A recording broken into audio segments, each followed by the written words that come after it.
My daughter came to see me with a huge bruise on her arm after having lunch with her husband. I asked her, what happened? She forced a smile and said, I just tripped on the sidewalk. I called my son-in-law right away. He answered, so what? Yeah, I hit her. What are you going to do about it? I hung up without saying a word.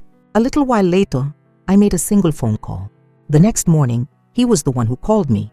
You got a death wish or something? I'm glad you're here.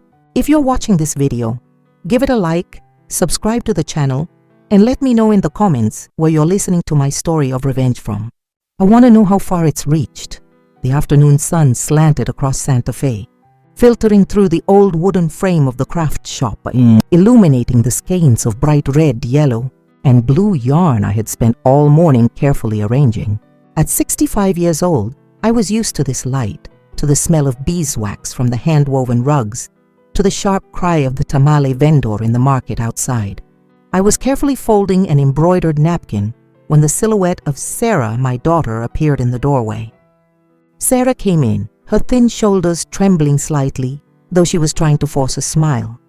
She was wearing a long-sleeved white blouse, the kind she never wore because she said it made her too hot. I looked up, about to ask her why she'd come so early, but I stopped short. When Sarah set her cloth bag down on the table, her sleeve accidentally rode up, revealing a dark, ugly bruise, like ink spilled on the pale skin of her wrist. My heart clenched, as if someone was squeezing it. That bruise didn't look like it was from a fall or an accident. It was deep, cruel, like the print of someone's hand pressed into my daughter's flesh. What's wrong, honey? I asked, my voice trembling even though I was trying to stay calm. Sarah quickly pulled her sleeve down, hiding the bruise, and then gave me a crooked smile, the kind I knew meant she was hiding something from me. It's nothing, Mom. I just tripped on the sidewalk.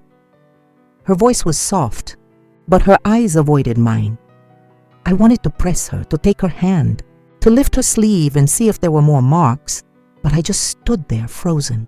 Something inside me held me back, as if I was afraid that if I asked more, the truth would come out, and I wasn't ready to face it. Silently, I pulled a chair over for her. Sit down, honey. I'll get you some lemonade. I went to the kitchen, holding the pitcher with a knot in my stomach.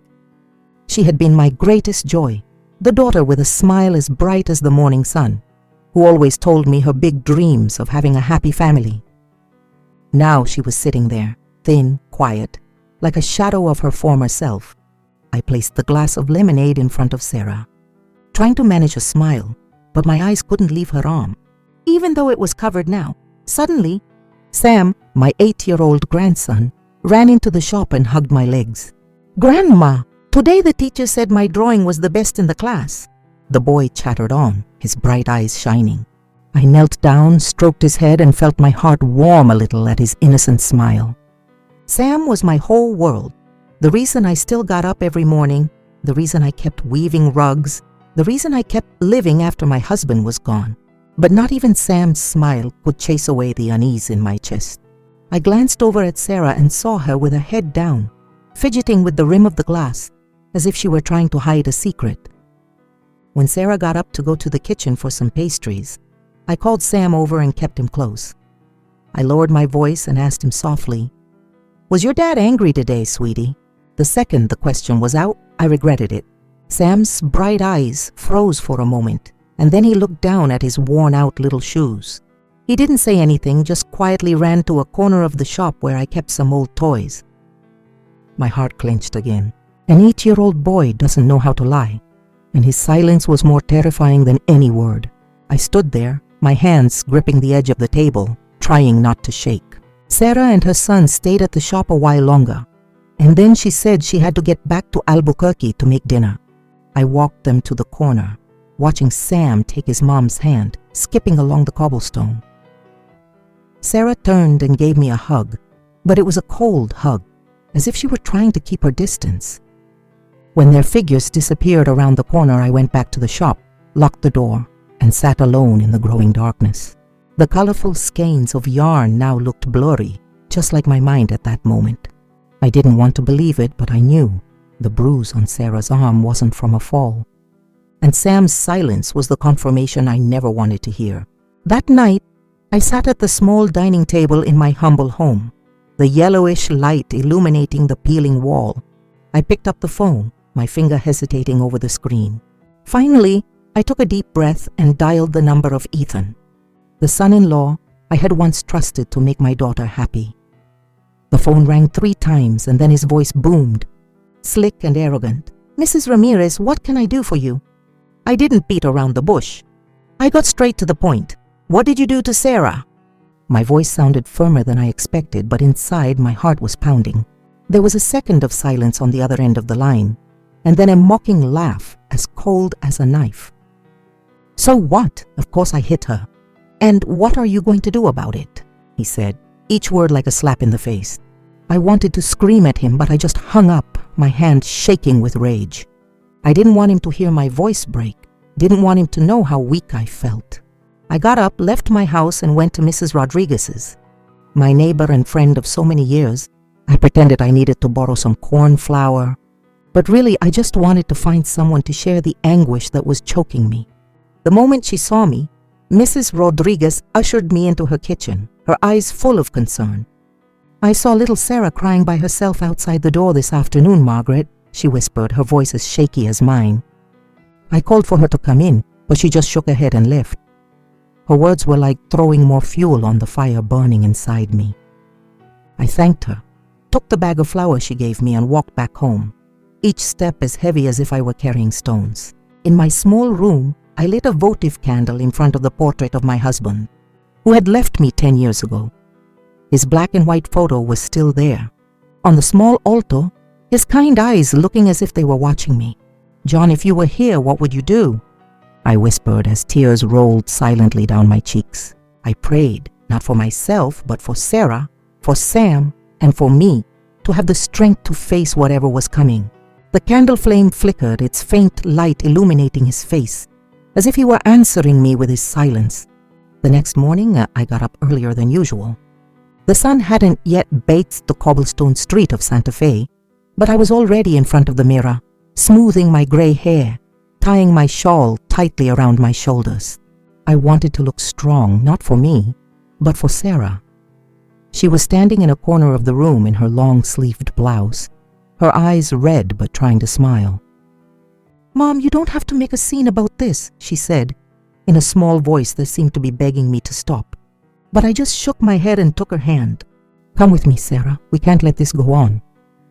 Inside me, a fire was smoldering, not of anger, but of love for my daughter, a love that nothing could extinguish.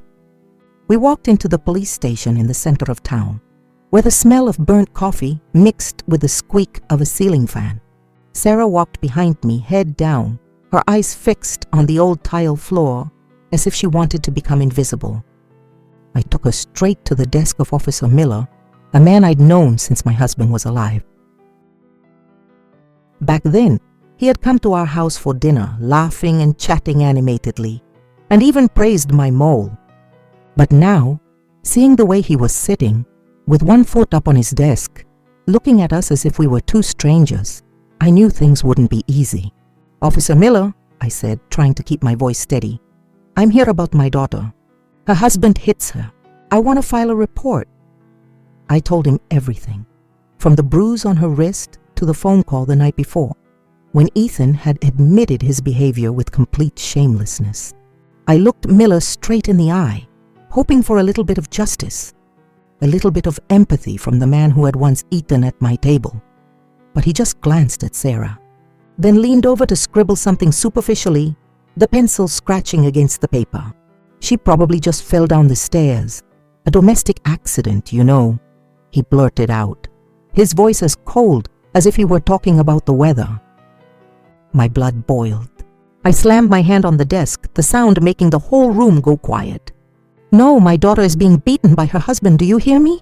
This is not an accident." My voice was shaking, not from fear, but from the rage exploding in my chest.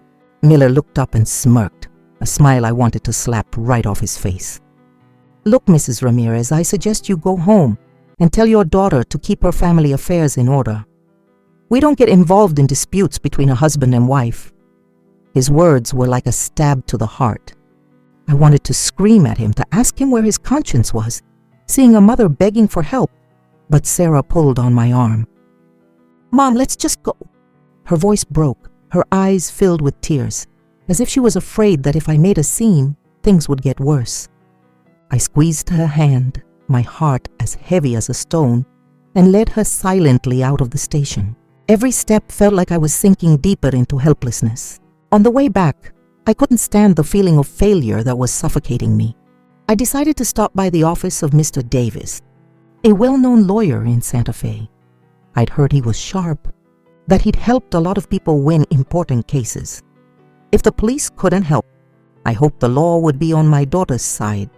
Davis's office was in a new building, with pristine white walls and gleaming glass doors.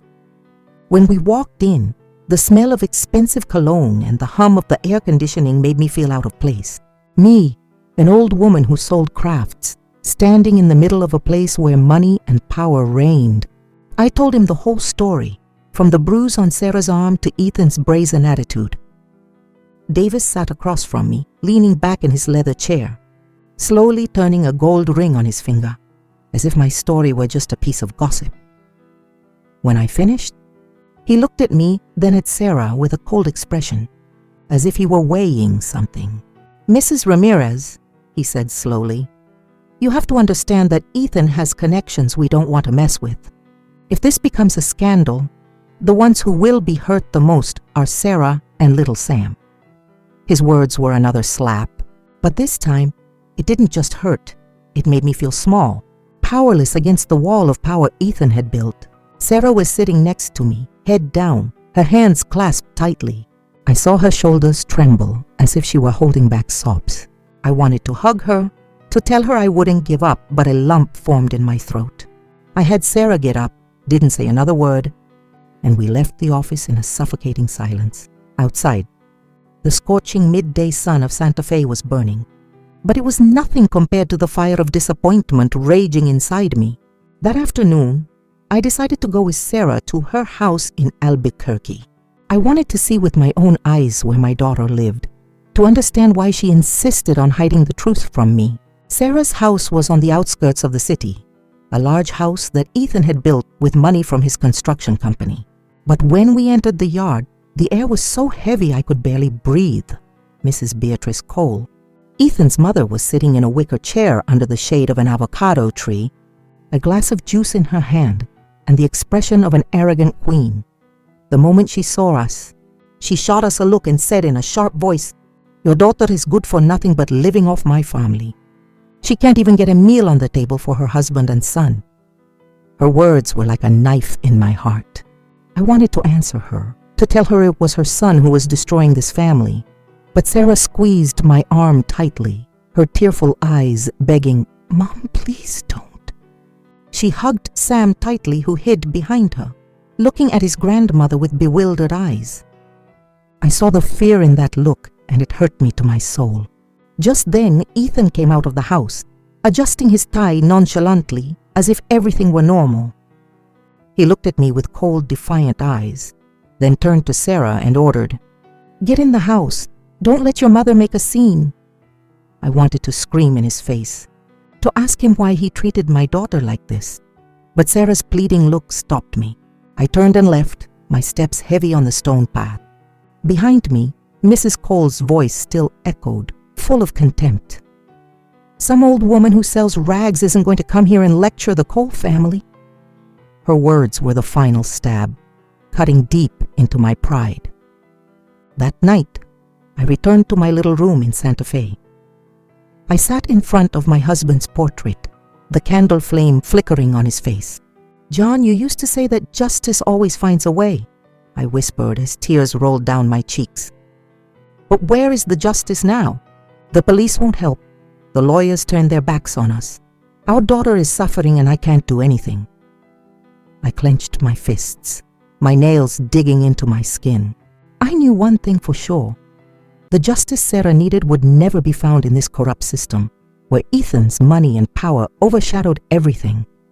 The next morning, the early sun in Santa Fe was as gentle as ever, but my heart was not. I stood in front of the shop, rearranging the skeins of yarn, trying to keep my hands busy so my mind wouldn't sink into dark thoughts. Sarah arrived early with Sam, who was skipping along, hugging a smudged drawing pad. "Mom, can you watch the boy for a bit?" "I'm going to the market in Albuquerque to buy a few things," Sarah said, trying to sound normal, but her eyes avoided mine. I nodded, hugged Sam, and forced a smile. "Be careful, honey," I told her, though I knew perfectly well she wasn't just going to the market. There was something in the way Sarah hung her head, in how she wore the long-sleeved blouse despite the heat, that made my heart ache. After Sarah left, I brought Sam inside the shop and set him up in a corner of the table with some colored pencils. I started displaying the newly woven rugs at the entrance. The familiar smell of cotton and beeswax calmed me a little. Suddenly, Sam ran to me, pulled on my arm, and said excitedly, "Grandma, look what I drew!" He showed me a scribbled drawing of a house, an avocado tree, and a woman. But then my world stopped. Right on the arm of the woman in the drawing, I saw black smudges. I asked Sam in a trembling voice, "Who did you draw?" Sam smiled innocently. "I drew my mommy. She has purple spots like this all over her body." I took the drawing with a shaking hand, turned to Sam, and tried to keep my voice soft. "Sam, what a beautiful drawing. But tell me, does your mommy's arm hurt?" The boy looked at me, bewildered, his bright eyes suddenly darkening. He didn't answer, just gave a very slight nod, fidgeting with a colored pencil in his hand. His silence was like a stab, sharper than any word. I hugged Sam, pulling him close, trying to hide the tremor running through my body. "Come on, let's get you some lemonade," I said, just to get him out of that moment, so I wouldn't fall apart in front of him. I went to the kitchen and grabbed a bottle of herbal oil that I'd been making myself since my husband was alive. Every time Sam fell, I used it to soothe his scrapes, but today, that bottle was for Sarah. When she got back from the market, I took her to a corner of the shop where the light wasn't as bright. "Sit here, honey," I told her, my voice trembling. Sarah looked at me, her eyes full of worry, but she obeyed. I gently rolled up her sleeve, though she tried to resist. The bruise was still there, not just one, more visible in the daylight, like an irrefutable accusation. "This isn't from a fall, Sarah," I said, my voice cracking. "Tell me the truth, please." Sarah quickly pulled her sleeve down, her eyes welling up with tears. "Mom, I'm begging you, don't make a scene," she whispered, her voice broken. "If I speak up, he'll take Sam from me. I can't lose him, Mom." Her words were a blow to my chest. I wanted to scream. I wanted to go to Ethan's house that very instant and confront him, but Sarah's pleading eyes stopped me. She burst into tears, her thin shoulders shaking uncontrollably, as if everything she'd been holding back for so long was finally overflowing. I held her, letting her lean on my shoulder, her tears soaking my blouse. "I'm not going to let him hurt you anymore," I whispered, though I myself didn't know what I was going to do. I took the bottle of herbal oil and gently applied it to the bruise. The scent of mint and marigold filled the air, but it didn't ease the pain in my heart. Every time I touched the bruise, I felt my daughter's pain, not just on her skin, but deep in her soul. Sarah stayed there crying silently, and I could only hold her tighter, as if I could protect her from the whole world. Just then, Mrs. Rodriguez, my neighbor, came into the shop with her market basket. She looked at Sarah, then at me, with an expression of compassion. "Is that Ethan again, isn't it?" she asked in a low voice, as if afraid someone would hear. "I heard them arguing so loudly last night. You could hear it from across the street." Sarah quickly looked down, wiped her tears, and stood up, saying hurriedly, "I have to go now." "Mom." She practically ran out of the shop, as if she was afraid to face the truth Mrs. Rodriguez had just revealed. I walked her to the corner, watching her thin figure disappear, my heart in a knot. I wanted to stop her, to tell her not to go back to that house, but I knew she wouldn't listen. She was afraid of losing Sam, and that fear was bigger than her own pain. That night, as I was tidying up the shop, arranging the last of the rugs, the blinding headlights of a vehicle lit up the interior. A screech of tires, and I immediately recognized Ethan's familiar black truck. He didn't get out, just rolled down the window and shot me a cold, defiant glare. His eyes seemed to say, "You can't do anything to me."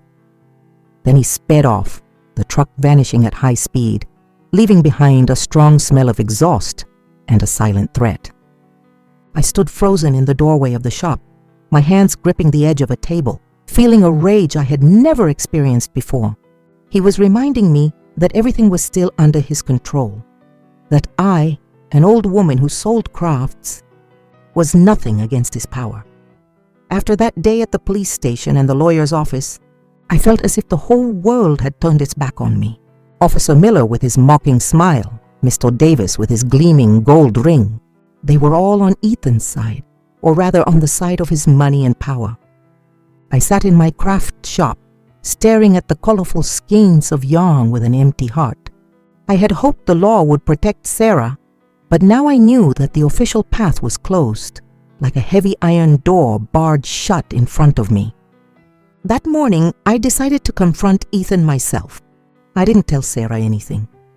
I didn't want to worry her anymore. I tied on my dark blue shawl, grabbed my cloth bag, and took the first bus to Albuquerque. The whole way, I watched the agave fields pass by the window, but my mind was only on Sarah, the bruise on her arm, the frightened look in Sam's eyes. I told myself that even if I was just an old woman who sold crafts, I would not let Ethan continue to trample on my daughter's dignity. Ethan's office was in downtown Albuquerque, a new building with gleaming glass, as if showing off its owner's wealth. The sign "Coal Construction" shone under the sun, its gold letters a declaration of power. I took a deep breath and pushed the door open. Inside, the cold air from the air conditioning made me shiver. The secretary, a young woman with her hair in a high bun, looked at me curiously. I said curtly, "I'm Sarah's mother. I want to see Ethan." She hesitated for a moment, but still led me to the second floor, as if she knew I wouldn't leave easily. The office door opened and I saw Ethan, leaning back in his expensive leather chair, with one foot on the polished wooden desk. He was laughing loudly on the phone, his voice echoing through the office. When he saw me, he motioned for the person on the other end of the line to wait, then hung up without wiping the smile off his face. "Mrs. Ramirez, what a surprise," he said, his tone syrupy but full of sarcasm. "What brings you here? Looking to buy a plot of land to build on?" He let out a laugh as if my presence were a joke. I stood up straight, looking him directly in the eye, trying to keep my voice from shaking. "You hit Sarah. I saw the bruises. How long are you going to deny it?" My words came out clear and cold, but inside I felt like I was facing a wild beast. Ethan didn't answer right away. He stood up, calmly poured himself a glass of tequila from a bottle on his desk, and took a sip, never taking his eyes off me. "And what if I admit it?" he said, his tone brazen. "What are you going to do to me? Miller is my guy. Davis too. Do you believe me, Mrs. Ramirez? In this town, nobody dares to touch me." His words were a blow to the chest. I clenched my hands, my nails digging into my palms, trying not to tremble with rage. "You're destroying my daughter's family," I said, my voice cracking, not from fear, but because I could clearly see my powerlessness against him. Ethan leaned back in his chair, raising an eyebrow, a provocative smile on his face. "Family?" he said, drawing out the word as if mocking it. "I control this family. Sarah is nothing more than an ornament in the house.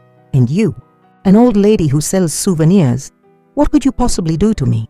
That sentence was like a knife to my pride. I wanted to scream, to grab him by the collar and shout in his face that Sarah was my daughter, a human being, not an object for him to abuse. But I stood there, a lump in my throat, and could only say one thing, slowly but firmly. "Someday you're going to pay for what you've done. Ethan." He let out a laugh that echoed in the room, then slammed his hand on the desk as if he were watching a comedy. "I'll be waiting, mother-in-law," he said, his voice full of sarcasm. "Let's see what an old lady who sells souvenirs can do to me."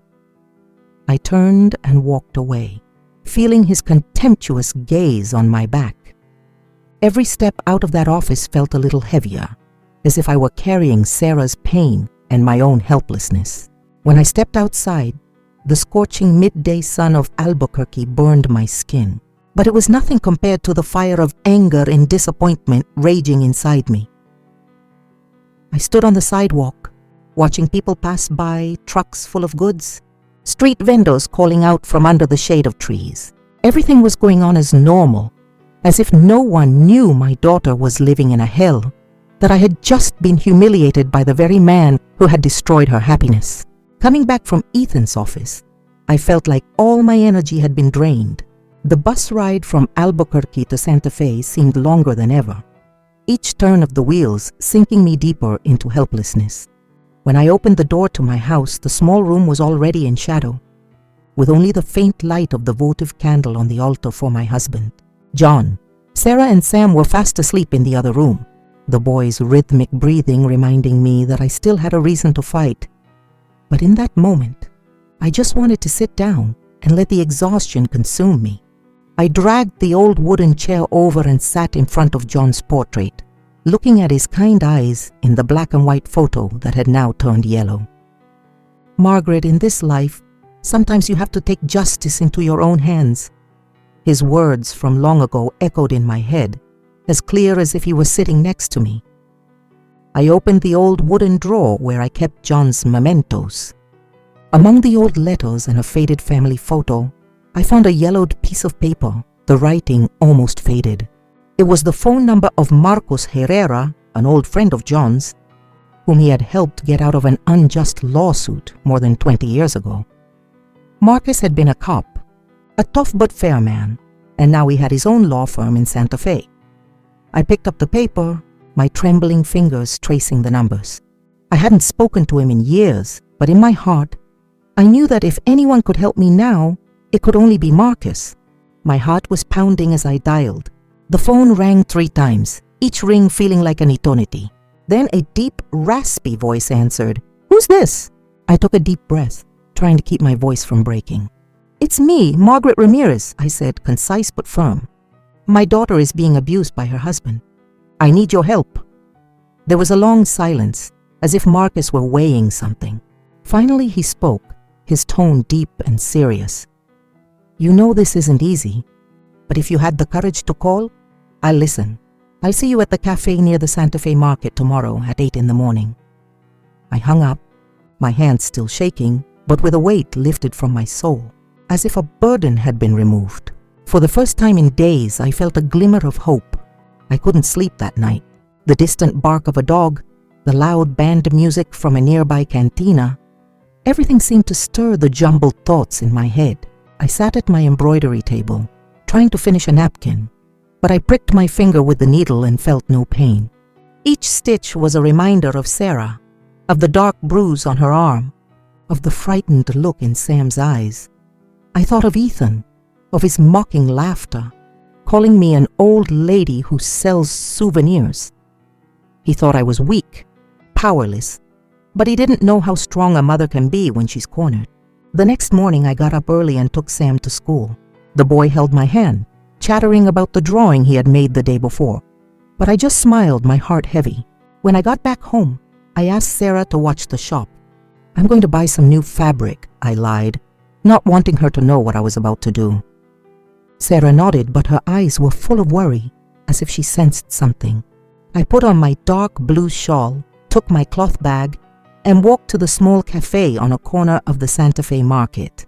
The smell of roasted coffee and freshly baked bread filled the air, but I wasn't hungry. I just wanted to see Marcus, wanted to hear him say there was still a way to save my daughter. Marcus was already waiting in a corner of the cafe, wearing a dark jacket with a steaming cup of coffee in front of him. He had aged a lot since I last saw him, his hair almost completely white, but his gaze was still sharp, as if nothing could escape him. When he saw me, he nodded and gestured for me to sit. "Tell me everything, Margaret," he said, his voice deep but warm. "Don't leave anything out." I poured my heart out to him, each word tearing at my soul. I told him about the bruises on Sarah's arm, how she tried to hide them under long sleeves. I told him about Sam's silence, his frightened look when I asked about his father. I told him about the call to Ethan, his mocking laughter, his brazen challenge that I couldn't do anything to him. I told him about Officer Miller, who once ate at my house but now turned his back on me, and about Mr. Davis, with his threats that messing with Ethan would hurt Sarah and Sam. Finally, I told him about the confrontation in Ethan's office, how he called Sarah an ornament and humiliated me as if I were worthless. Tears rolled down my cheeks, but I didn't wipe them away. I wanted Marcus to see my pain, my desperation. Marcus listened in silence, nodding, turning the coffee cup on the table. He didn't interrupt, just listened. His eyes narrowed as if he were analyzing every detail. When I finished, he looked at me for a long moment and then said in a grave voice, "I owe John a favor. Back then, if it hadn't been for him, I would have lost everything. It's time to pay that debt." He paused, his gaze turning colder. "But this path won't be easy, Margaret. Ethan isn't just an abuser. He has money, power, and a whole network protecting him. Are you ready?" I didn't answer right away. I clasped the hot coffee cup between my hands, feeling the warmth spread through my cold fingers. That was my answer. A week after our meeting at the cafe, I lived in a state of constant tension. Every morning I opened the shop, arranged the skeins of yarn, smiled at customers, but my mind was elsewhere. I was waiting for Marcus, waiting for a sign that he had found a way to bring Ethan into the light. Every time the phone rang, my heart leaped, thinking it was him. But the days passed in silence, and I began to fear I had placed my hopes in something impossible. Every night I sat before John's altar, lit a votive candle and whispered to him, asking for the strength to continue. "John, am I doing the right thing?" I would ask, but only the flickering flame answered me. Then, one afternoon, as the golden light streamed through the shop door, Marcus appeared.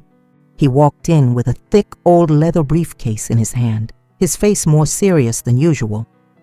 "Margaret, we need to talk," he said, his voice deep but firm. I took him to the small back room, where I used to sit and embroider on my sleepless nights. Sarah was at the counter, laughing with a customer, completely unaware.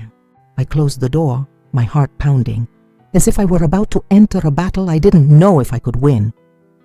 Marcus placed the briefcase on the wooden table, opened it, and spread thick files before me. I looked at the pages, the numbers, the scribbled signatures, and felt my head spin. He pointed to each document, explaining slowly, "These are copies of the construction contracts from Ethan's company. See? The figures are blatantly falsified, the price of materials inflated to double, triple, to steal." He moved to another stack of papers, bank receipts with bright red stamps. "This is proof that he launders money through a charitable foundation in his mother's name. Mrs. Beatrice, the dirty money goes through there and then back into his pocket." Finally, he pushed a stack of invoices towards me, with handwriting that made my blood run cold. "Protection guarantee, Officer Miller." I took each paper, my hands trembling. Those numbers, those signatures, those notes were like knives, not just cutting my heart, but revealing the disgusting truth about Ethan. He wasn't just a violent man who beat his wife, but the center of a small, dirty web of corruption. Marcus looked at me. His eyes narrowed and lowered his voice. "As you can see, Margaret, he doesn't just hurt Sarah. He's part of an entire rotten system. To bring him down, we have to target the whole system." I nodded, but a lump formed in my throat and I couldn't speak. I thought of Sarah, of the dark bruises on her arm, of Sam's frightened look. Those papers weren't just evidence. They were a hope, the hope of being able to get my daughter out of the hell Ethan had created. But just then, Sarah's voice came from the front. "Mom, a customer wants a rug." My heart jumped. I quickly gathered the files, hid them under the table, and went out, forcing a smile. It was an American couple, blonde with bright smiles, looking for souvenirs. I showed them some embroidered napkins, told them about each stitch, but my mind was still in the back room, where Ethan's secrets lay. When they left, with a bright red rug under their arm, I went back to Marcus, my heart still pounding with the fear that Sarah might have seen something. I didn't want her to know, didn't want to burden her with more weight. Marcus sat down, took out a cigarette, lit it, and took a long drag. The smoke hung in the air, mixing with the smell of beeswax from the rugs. "I'm going to prepare an anonymous tip," he said slowly. "It will be sent directly to the Public Works Department and the Treasury. But to be sure, we need a witness from the inside, someone who knows exactly what's going on in Ethan's company." I immediately thought of Carmen, Sarah's best friend, who had worked as an accountant at Cole Construction since the company was founded.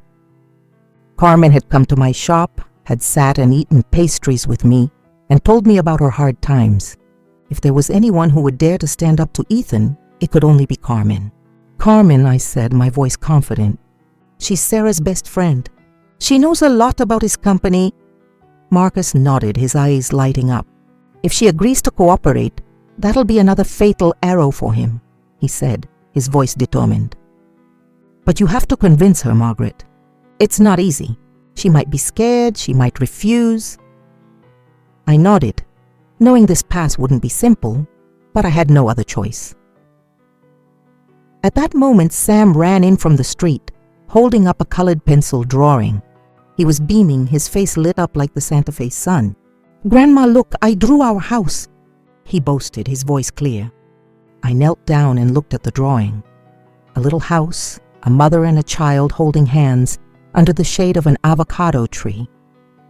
"My daddy's not there," Sam added with the innocence of someone stating the obvious. A lump formed in my throat, as if someone were squeezing my heart. I looked at Marcus and saw him place a hand on my shoulder, his expression resolute. "That's exactly why you have to see this through to the end, Margaret," he said, his voice deep but firm. "Not just for Sarah, but for this boy." I hugged Sam, feeling the warmth of his small body. His drawing wasn't just scribbles. It was a reminder of why I was fighting. I looked at Marcus, nodded, and inside me a fire ignited, stronger than ever. Ethan might think he controlled everything, but he didn't know I had found an ally, and that I wouldn't stop until he paid for what he had done to my daughter and my grandson. One afternoon, Marcus had me meet him at a small taco shop in Albuquerque, where the smell of carne al pasto mixed with the sizzle of charcoal.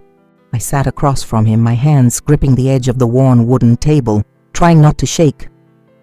Marcus didn't say much, just placed a thick, yellowed paper envelope on the table. "These are copies of the documents I've already sent," he said, his voice deep and confident. "The game has begun, Margaret." I looked at the envelope, my heart pounding as if it wanted to burst out of my chest. Outside, the streets of Albuquerque were still bustling. A street vendor calling out, "Tamales, get your hot tamales!" His voice echoed, but I could only hear the beating of my heart. Everything outside was normal, but I knew a storm was brewing underground, and I was the one who had started it. I didn't dare open the envelope in the taco shop. I was afraid of curious eyes, afraid someone might see me and alert Ethan. I tucked the envelope into my cloth bag and held it tightly the entire bus ride back to Santa Fe. That night, in my small room when Sarah and Sam were already asleep, I opened the envelope by the flickering light of a votive candle. The papers inside were the proof, the falsified contracts, the money laundering receipts, the bribery notes, all like bullets ready to take Ethan down. I read every line, my hands trembling, feeling a mix of joy and fear. Joy because I finally had something to confront him with, and fear because I knew this path would be more dangerous than I imagined. 3 days later, the first rumors appeared. I tucked the envelope into my cloth bag and held it tightly the entire bus ride back to Santa Fe. That night, in my small room when Sarah and Sam were already asleep, I opened the envelope by the flickering light of a votive candle. The papers inside were the proof, the falsified contracts, the money laundering receipts, the bribery notes, all like bullets ready to take Ethan down. I read every line, my hands trembling, feeling a mix of joy and fear. Joy because I finally had something to confront him with, and fear because I knew this path would be more dangerous than I imagined. 3 days later, the first rumors appeared. I was cleaning the shop when I heard Mrs. Rodriguez, my neighbor, whisper to a customer, They say the coal construction company is involved in a huge embezzlement scheme. Someone posted pictures of the invoices online. The whole town is talking about it. I pretended to be busy, rearranging some skeins of yarn, but my heart was pounding. I discreetly opened my phone and searched for an anonymous social media account. The images of the suspicious invoices, the fraudulent figures of the coal construction company, were clearly displayed. I immediately recognized the documents Marcos had shown me. He had acted, and the storm I was expecting had already begun to rise. The next morning, Sarah ran into the shop, her face pale, phone in hand. "Mom, look at this," she said, her voice alarmed. "They're saying Ethan embezzled money from the construction projects, that he even launders money. Is it true, Mom?" Sarah's eyes were red, as if she had been crying. I took her hand, squeezed it tightly, and tried to make my voice sound calm. "You just worry about Sam," I told her, though I knew the truth. "Everything is going to be okay." But looking into her eyes, I saw a mix of fear and hope. She didn't ask any more questions, just nodded, but I knew she was holding back, trying to protect Sam from what was happening. In the Santa Fe market, the atmosphere began to change. The vendors, whom I had known for decades, started whispering. "They say Mrs. Ramirez's son-in-law not only hits his wife, but he's also corrupt," a vegetable vendor whispered as I passed by her stall. I pretended not to hear, bent down to pick out some potatoes, but my heart was beating like a war drum. I didn't know whether to feel pride or fear. Pride because Ethan's secrets were coming to light, and fear because I knew he wouldn't just stand by. He would seek revenge, and I was afraid that Sarah and Sam would be the ones to pay the price. A week later, as I was dusting a shelf, a young woman walked into the shop. She wore a white blouse, her hair in a high bun, and a microphone in her hand, followed by a man with a camera. "Mrs. Ramirez," the young woman said, her voice soft but incisive. "I'm Ana Sofia Mendez, a reporter from the Albuquerque TV station. There are rumors that your son-in-law commits domestic violence. Could you confirm that?" I looked at the young woman and then directly into the camera lens. For a moment, I wanted to tell them everything, that Ethan not only beat my daughter, but that he was corrupt, a destroyer of families.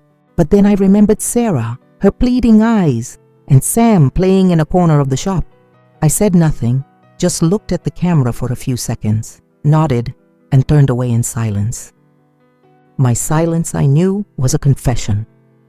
That night I sat with Sarah and Sam in my small room.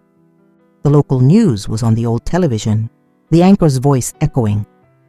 The coal company is facing accusations of financial fraud and domestic violence. The image of my shop appeared on the screen, along with headlines about the accusations against Ethan. Sarah turned pale, hugged Sam tightly, her eyes filled with tears. "Mom, what's happening?" she asked, her voice trembling. I sighed and placed a hand on her shoulder. "I don't know where all this is going," I said, though in my heart I knew very well. "But I promise you, I will protect you and Sam." Those words weren't just a promise to Sarah, but to myself. That night, the Santa Fe sky was heavy, without a single star. I had just folded the last rug, getting ready to close the shop, when the blinding headlights of a truck cut through the darkness, aimed directly at my face. The engine roared like a threat, and I immediately recognized Ethan's familiar black vehicle.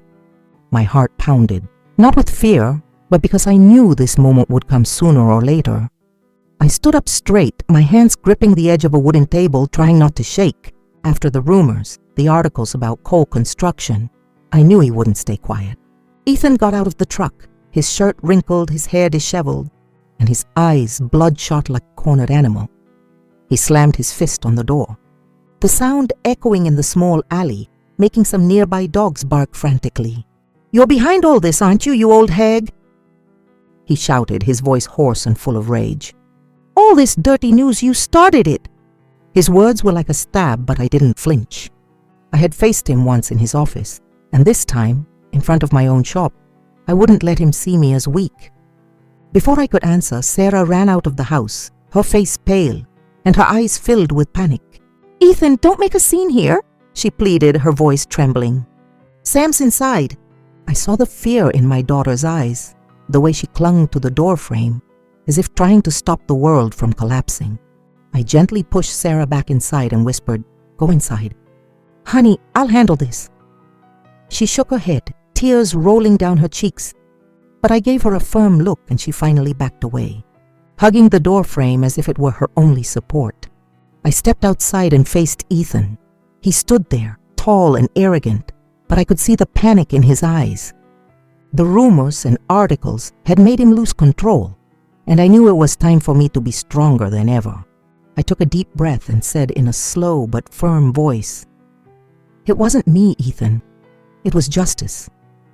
You thought you could just cover this all up, but the truth always finds a way out." My words came out clear, like every stitch I embroidered in my napkins, sharp and irrevocable. He roared and stepped closer, just an arm's length away. "You're going to regret this," he yelled, his voice shaking with anger. "I'm going to make you lose this shop, lose all your honor in this town." His threat was like an icy wind, but I stood my ground, not backing down. I thought of Sarah, of the bruises on her arm, of Sam's drawing without a father figure. "You lost your honor a long time ago, Ethan," I said with a glacial calm. "And I'm just an old woman who sells crafts, but I'm not going to let you keep hurting my daughter." Neighbors started peering out of their windows, the lights from nearby houses illuminating the alley. I saw some of them raise their phones, recording the scene. Ethan noticed, his gaze sweeping over the crowd, and I saw the panic in it. He cursed, turned furiously back to his truck and slammed the door. The tires screeched on the cobblestones as he sped away, leaving a strong smell of exhaust and a tense silence. I stood there watching the truck disappear into the distance, feeling a mix of relief and heavy worry.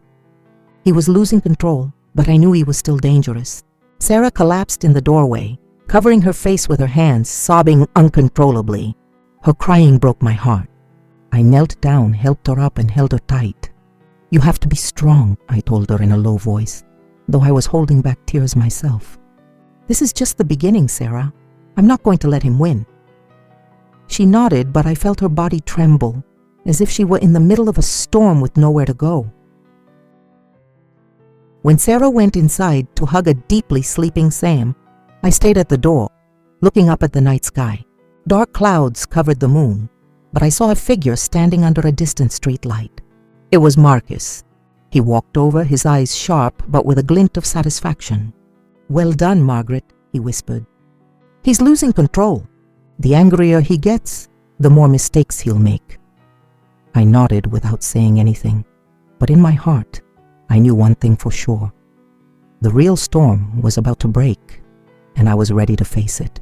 After the night Ethan came to make a scene in front of the shop, I couldn't sleep a wink. The wind whistled through the cracks of the old wooden door. A dog barked in the distance, and my own heart was beating so hard it felt like it would burst out of my chest. The next morning, as the first rays of sun appeared, Marcus knocked on the door. He came in with a small flash drive and a thick stack of documents in his hand, his face serious, but with a spark of determination in his eyes. I invited him to sit, poured him a cup of black coffee, but my hands were shaking so much I spilled a few drops on the table. Marcus paid it no mind, placed the drive and the documents on the table, and said slowly, "These are the final pieces of evidence, Margaret. The fake contracts, the bank accounts in the names of Ethan's relatives, and the shady transactions he thought no one would ever discover. With this, he has no way out." I looked at the stack of documents, the numbers, the signatures, and the scribbled notes like daggers piercing my heart. This wasn't just proof of corruption, but the truth about who Ethan was, a man who not only hurt my daughter but ruined many others to satisfy his greed. "What do we do now?" I asked, my voice hoarse from lack of sleep. Marcus gave a wry but confident smile. "We're going to let him dig his own grave," he said, his gaze icy. "He's going to have to face the truth, not in front of you, but in front of the whole world." That afternoon, as I was cleaning the shop, the phone rang. Ethan's number appeared on the screen, and I felt my heart stop. I took a deep breath and answered. His voice was hoarse with no trace of his former arrogance. "What do you want? Just say it. Money? An apology? I'll do anything. Just make this stop." I heard the desperation in his voice, but it didn't soften me. I thought of the bruises on Sarah's arm, of Sam's frightened look, of the nights I prayed before John's altar. "I want the truth," I answered, my voice firm. "You're going to confess everything, not to me, but in front of everyone." I hung up before he could say anything else, my heart pounding but feeling a great sense of relief, as if a huge stone had been lifted from my chest. That night, Marcus and I met with Ana Sofia Mendes, the reporter who had come to my shop in a small bar on the outskirts of Santa Fe. The place was almost empty, with only soft mariachi music playing and the smell of beer in the air. Ana Sofia was sitting in a corner, her hair pulled back, a recorder in her hand, and a look that was both curious and cautious. I handed her the entire file Marcus had prepared, each page a piece of the truth about Ethan. She reviewed it, flipping through each document, then sighed, saying in a low voice, "If I publish this, it's going to shake up the whole town, Mrs. Ramirez. Are you sure you want to go through with this?" I looked her straight in the eye without hesitation. "I've come too far to stop now," I said. "My daughter deserves to be free, and this truth needs to come out." The next morning I woke up early, made coffee, but couldn't take a single sip. I turned on the television, and the Albuquerque station was broadcasting a special live report. Ethan Cole was sitting in the middle of a press conference, his face pale, sweat beading on his temples, his usual suit now looking wrinkled. In front of dozens of cameras, he took a piece of paper with trembling hands and read every word of a prepared statement. His voice cracked, but each word was clear. He admitted to abusing Sarah Ramirez, admitted that Cole Construction had financial irregularities and bid-rigging fraud, and finally, he publicly apologized to his family and announced the dissolution of the company. I sat in the shop, in front of the small television, my hands gripping the edge of the table. The image of Ethan on the screen was that of a man laid bare before the world. I didn't feel satisfaction, only a profound sadness. He had been the man I trusted, the one I thought would bring Sarah happiness. Now he was just a shadow of his former self, brought down by his own sins. The murmurs of customers in the market started to drift in from outside. "Ethan crumbled. Who would have thought he was so violent? Now he's lost everything." I listened, but didn't respond. Just watched Sarah in silence, who was sitting next to me. She was hugging Sam tightly, tears rolling silently down her cheeks. Sam looked at his mom, confused, then turned to me and asked, "Grandma, is Daddy not coming back? Is he?" I pulled the boy close, didn't answer, just stroked his head. Sarah whispered, her voice choked with emotion, "Finally, I'm finally free, Mom." Her words were like a knife, both painful and liberating. I hugged Sarah, feeling her thin body tremble in my arms. "I promise I'll always be here," I told her in a hoarse voice. "No matter what happens, I will protect you and Sam." A few weeks after the day Ethan was forced to confess on television, Sarah's life and mine began to find a bit of peace, even if it was as fragile as a candle flame in the wind. The court resolved the case faster than I expected. One morning, Sarah and I were in the small Santa Fe courtroom, where light streamed through the high windows, illuminating the old tile floor. The judge, a woman with a stern face, declared Sarah divorced and granted her full custody of Sam. Hearing those words, Sarah squeezed my hand, tears rolling down her cheeks, but this time they were tears of liberation. I hugged my daughter, feeling her thin body tremble in my arms. "Mom, I can't believe this day has finally come," Sarah whispered, her voice choked. I just held her tighter, saying nothing because in my heart, joy was mixed with the pain of the past months. Ethan was banned from working in the construction industry, a severe blow to the empire he once took such pride in. All his assets were frozen for the investigation, and I heard he had to sell his large house in Albuquerque to pay off debts. His mother, Mrs. Beatrice, who used to sit arrogantly in her wicker chair criticizing my daughter, had quietly left town. One afternoon, Mrs. Rodriguez told me she had been seen at the bus station with a single old suitcase as her luggage, her face gaunt, with no trace of her former pride. I didn't feel satisfaction, just a vague sadness. She had been the mother of the man I trusted to protect Sarah, but now she too was just part of a painful past. Officer Miller and Mr. Davis didn't escape this storm either. The press reported that federal authorities had opened an investigation, and images of both men being escorted away, their faces drawn, appeared in all the local papers. I saw those photos in the shop when a customer left his newspaper on a table. Miller, who had mocked me when I begged for justice, now had his head bowed and his wrists in handcuffs. Davis, with his gleaming gold ring, now looked like a defeated man. I didn't smile, didn't say anything, just folded the newspaper in silence. Justice, though late, had finally found its way. With Marcus's quiet help, Sarah found a new job at a prestigious accounting firm in Santa Fe. The day she got the offer letter, she ran to the shop and hugged me, her eyes shining. "Mom, they hired me," she said, her voice full of excitement, as if a part of the old Sarah, the young woman full of dreams, was coming back. I hugged her, tears rolling down my cheeks, but this time they were of happiness. "You make me so proud," I told her, though a lump formed in my throat. I knew the road ahead wouldn't be easy for Sarah, but she had a new beginning, a chance to rebuild her life and Sam's. I returned to my quiet life in the craft shop. Every morning I opened the door, arranged the skeins of yarn, wove rugs, and chatted with customers just like before. But now I had Sam by my side.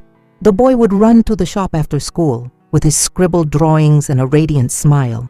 One afternoon, I taught Sam how to make his first stitches on a small piece of fabric. He held the needle clumsily, the stitches crooked. But he laughed out loud and said, "Grandma, when I grow up, I'm going to draw more colors on your napkins." His innocent words were like a fresh breeze, chasing away the heavy days.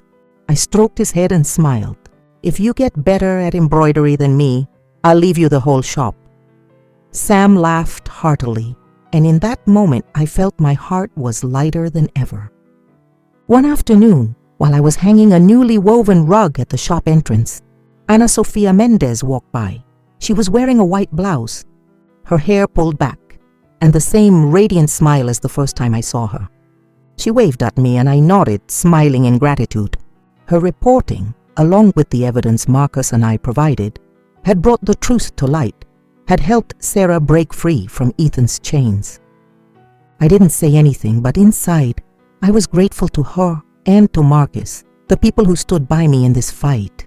In the evening, I returned to my small room, where the flame of the votive candle in front of John's altar was still flickering. I lit a stick of copal incense, the aroma spreading, bringing a peace I hadn't felt in a long time. I looked at John's kind eyes in the photo and whispered, "Justice may take its time, but it finally arrived, my love, and no one has the right to trample on our daughter's dignity." I closed my eyes, feeling the gentle night breeze move the curtain. This war was over, and we had won, not with violence, but with perseverance and a love that never gave up. I sat there in my small room listening to the crickets chirping in the alley. I thought of Sarah, of the smile returning to her face. I thought of Sam, of the colorful drawings he would paint in his future. And I thought of myself, an old woman who sold crafts, who had dared to take on an entire system to protect her family. I wasn't afraid anymore, I had no more doubts. This life, though hard, had taught me that a mother's love can be stronger than any power. And with that love, I knew we would keep moving forward together under the Santa Fe sun. The story you have just heard has had names and places changed to protect the identities of those involved. We don't tell this to judge, but in the hope that someone will listen and stop to reflect. How many mothers are suffering in silence inside their own homes? I truly wonder, if you were in my place, what would you do? Would you choose to stay silent to keep the peace? Or would you dare to face it all to get your voice back? I want to know your opinion, because every story is like a candle that can light the way for someone else. God always blesses, and I'm convinced that courage leads us to better days. Meanwhile, on the end screen, I'm leaving you two of the channel's most beloved stories. I'm sure they will surprise you. Thank you for staying with me until this moment.